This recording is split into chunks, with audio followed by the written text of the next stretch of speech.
జగన్ అవినీతి సొమ్ము గడించి జైలుకు వెళ్లారు కాబట్టే 2014 ఎన్నికలలో ఆయనతో చేతులు కలపలేదని జనసేన అధినేత పవన్ కళ్యాణ్ అన్నారు. చంద్రబాబు చెప్పే విజన్ 2020 విజన్ 2050 డబ్బు సంపాదించుకోవడానికి అని ఎద్దేవా చేశారు. మూడో విడత ప్రజా పోరాట యాత్ర ముగింపు కార్యక్రమంలో భాగంగా తూర్పు గోదావరి జిల్లా అమలాపురంలో నిన్న రాత్రి నిర్వహించిన బహిరంగ సభలో పవన్ ప్రసంగించారు. జగన్, చంద్రబాబు, మంత్రి లోకేష్ పై విరుచుకుపడ్డారు ఆయన. ఒక మహిళా డిగ్రీ కాలేజీని తీసుకొస్తాం, ప్రతి మండలానికి చక్కటి వసతుల హాస్పిటల్ తీసుకొస్తాం. ఎమ్మెల్యే క్వార్టర్లు కాదు, డాక్టర్స్ క్వార్టర్లు కట్టిస్తాం. ఎందుకంటే మేము క్వార్టర్లు కట్టిస్తే మీరు అక్కడే దగ్గరున్న ప్రజల ఆరోగ్యాన్ని బాగా చూసుకుంటారు. అందుకే డాక్టర్స్ క్వార్టర్స్ కట్టిస్తాం.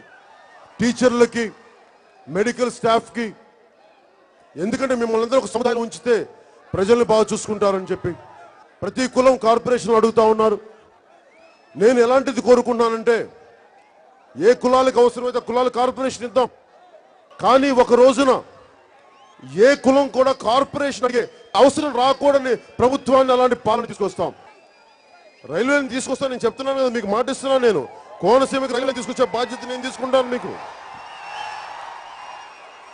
కష్టాలు ఎన్నైనా రానివ్వండి, కోనసీమకి న్యాయం జరిగే వరకు, ఓఎన్జీసీ, రిలయన్స్, గుజరాత్ వాళ్ళు మనకి ఉపాధి అవకాశాలు కల్పించే వరకు, మనకి జాగ్రత్త పర్యావరణ పరిరక్షించే వరకు, మనకి రైల్వే లైన్ వచ్చే వరకు, మన డ్రైనేజ్ వ్యవస్థ బాగుండే వరకు, మన ఆడబిడ్డలకి డిగ్రీ కాలేజీలు వచ్చే వరకు నేను మీకు అండగా ఉంటా. ఎక్కడికి వెళ్ళను, నేను ఇక్కడే ఉంటా, పనిచేస్తాను మీకోసం.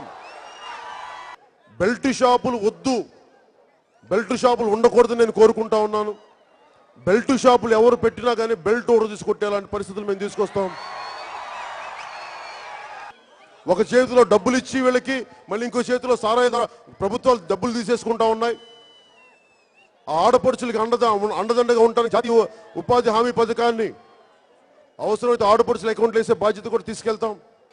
జగన్మోహన్ రెడ్డి గారు ప్రభుత్వం స్థాపించలేరు, తీసుకోండి నా మాట. కోనసీమ నేను చెప్తా ఉన్నాను, ప్రభుత్వం రాదైంది. తెలుగుదేశానికి రోజులు అయిపోయినాయి. బలంగా ఉన్న తెలుగుదేశం తెలంగాణ నుంచి తరిమి కొట్టారు ఇక్కడికి.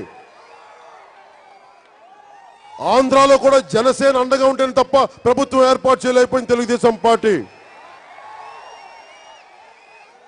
తెలుగుదేశం పార్టీ అస్తమిస్తున్న సూర్యుడు, జనసేన ఉదయిస్తున్న సూర్యుడు, అదే తేడా. 2009లో అవమానాలు పడ్డాం, దెబ్బతిన్నాం, అవమానం పడ్డాం. వెటకారాలు, పరిహాసాలు, చీదరింపులు, చిత్కారాలు అన్ని పడే వచ్చాం.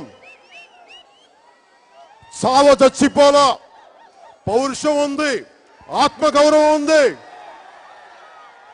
మాట పడితే వెన్ను చూపే వ్యక్తులు కాదు, గుండెదిరి అన్యాయానికి ఎదురుకెళ్లే వ్యక్తులం మేం. మీలాగా కుచిత బుద్ధులతోటి కులాధికారం మనుషుల్ని వేరు చేయం. కులాలని కలుపుకొని వెళ్తాం, ప్రాంతాలని కలుపుకొని అభివృద్ధి తీసుకొస్తాం. అంబేద్కర్ గారి విగ్రహాన్ని చూడండి, వేలు ఇలా ఉంటుంది. నీ చేతికి ఓటు అనే ఆయుధాన్ని ఇచ్చాను నీకు, వెలికి ఓటు అనే ఆయుధాన్ని వాడు, ప్రజాస్వామ్యాన్ని కాపాడు, నీ భవిష్యత్తుని బంగారంలో కాపాడుకొని ఉంది ఆ వేలుని. ఆ ఓటు అనే ఆయుధంతో తెలుగుదేశం పార్టీని కూల్చేద్దాం. ఓటు అనే ఆయుధంతో వైసీపీని రానివ్వకుండా చేద్దాం, జనసేన ప్రభుత్వాన్ని వచ్చేలా చేద్దామని మీకు సవినయంగా తెలియజేసుకుంటా ఉన్నాం. 2009లో కష్టం వచ్చినప్పుడు ఒకటే అనుకున్నాను, కొన్ని సమస్యలు ఉంటాయి.